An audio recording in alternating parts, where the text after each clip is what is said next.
Hey guys, welcome back. Finally ഞങ്ങളങ്ങനെ Bangkok വഴി തിരിച്ച് ഇന്ത്യയിലേക്ക് പോവുകയാണ്.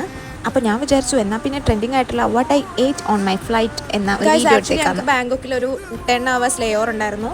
അപ്പോൾ ഞാൻ ബാങ്കോക്കിലേക്ക് പോയതും തിരിച്ച് ഞങ്ങൾ ഒരു 9:30 ഒക്കെ ആയപ്പം തിരിച്ച് വന്ന സമയത്തുള്ള മീൽസ് കൂടിയാണ് ഇട്ടിരിക്കുന്നത് തുടങ്ങിയത്.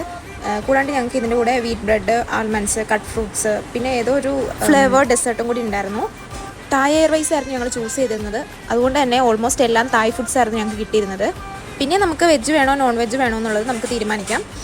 എല്ലാം നോക്കുമ്പം ഓക്കെ ആയിരുന്നു, ടേസ്റ്റി ഫുഡ് തന്നെയായിരുന്നു. റൈസ്, പിന്നെ വെജ് ആണെങ്കിൽ വെജിറ്റബിൾസും ഗ്രീൻ പീസും കൊണ്ടുള്ള എന്തോ ഒരു കറിയായിരുന്നു. പിന്നെ നോൺ വെജിലാകുമ്പം ചിക്കൻ ഉണ്ടായിരുന്നു. ഈ ഡെസേർട്ടായിരുന്നു ഞാൻ ഫ്ലൈറ്റിൽ കഴിച്ചിരുന്നത്. പിന്നെ ഈ ഫുഡുമാണ്. അപ്പോൾ ഈ വീഡിയോ ഇഷ്ടപ്പെടുവാണെങ്കിൽ ലൈക്ക് ചെയ്യുക, ഷെയർ ചെയ്യുക, സബ്സ്ക്രൈബ് ചെയ്യുക. താങ്ക്